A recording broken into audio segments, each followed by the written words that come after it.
בינתיים כבר בודקים ועדת הבדיקה למלחמה שמינתה הוועדה לזכויות האדם של האו"ם. מי שיעמוד בראש הוועדה הוא פרופסור ויליאם שייבס, משפטן קנדי שמתגורר בבריטניה.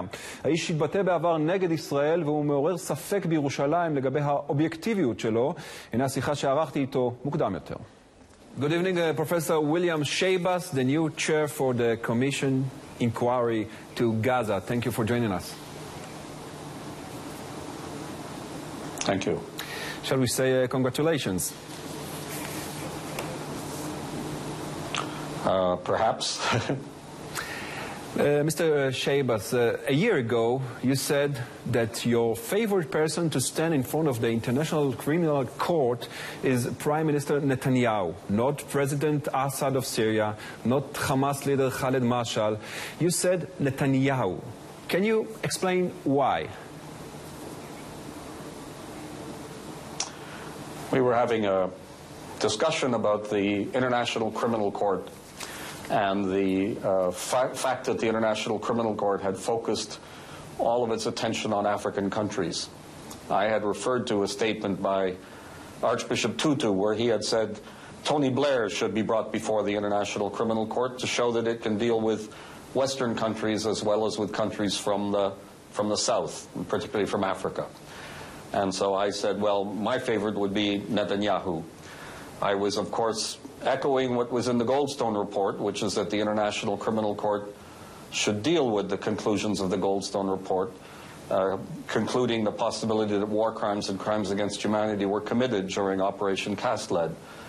But as you know, the International Criminal Court never did address those matters. So that was the context of my comment. Professor Schabas, you also said that you think President Peres should stand for a trial in front of the ICC. So you, as a professor for international law, would you recommend your client, after hearing such comments, to cooperate with such an investigation? I think this is a great exaggeration of some of the statements.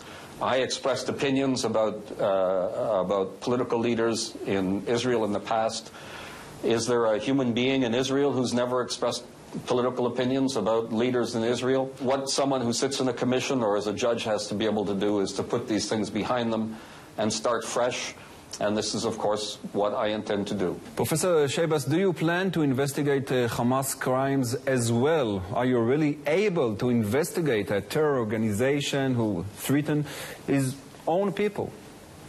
I cannot tell you what the Commission is going to do in terms of interpreting its mandate because I'm only one member and I haven't had a meeting with the other commissioners. We will have to agree on the interpretation. By the way, do you consider Hamas a terror organization?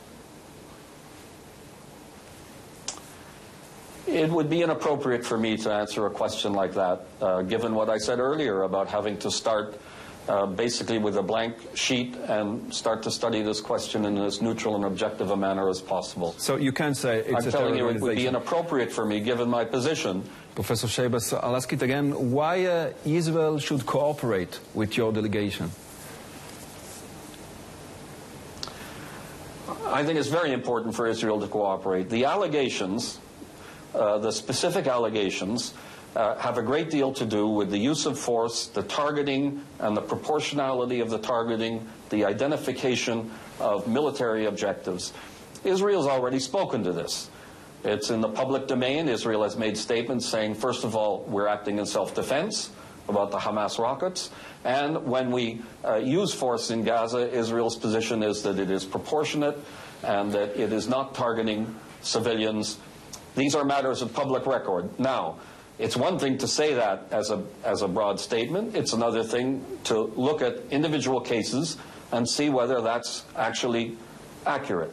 It's in Israel's interest to be there in that discussion and to give its version of the events.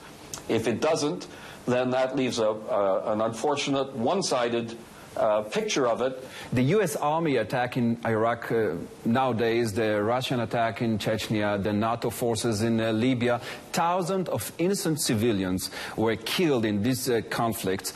not a single international investigation. Israel has 2 in 6 years. In both cases, Israel acts in self-defense. Isn't it double standards, Professor? You know, there are lots of double standards in the United Nations and lots of double standards at the international level. And as I explained, the fact that there haven't been inquiries into some atrocities, into some areas of violent conflict in the world, is explained by the political balances and the relative strength of the powers. And that's a very unfortunate situation, but it's a fact of life. And different crises and different countries fare differently depending on where they are. Many people think there's a double standard in the United Nations Security Council because Israel gets off rather light in the United Nations Security Council. The fact that there's no inquiry into Russia or into the United States is obviously explained by the fact that those countries dominate not only the Security Council but also have a huge amount of political influence in bodies like the Human Rights Council. Professor, and we unfortunately live with that as a reality in the world situation. Professor Schabas, thank you for joining us and good luck. Thank you.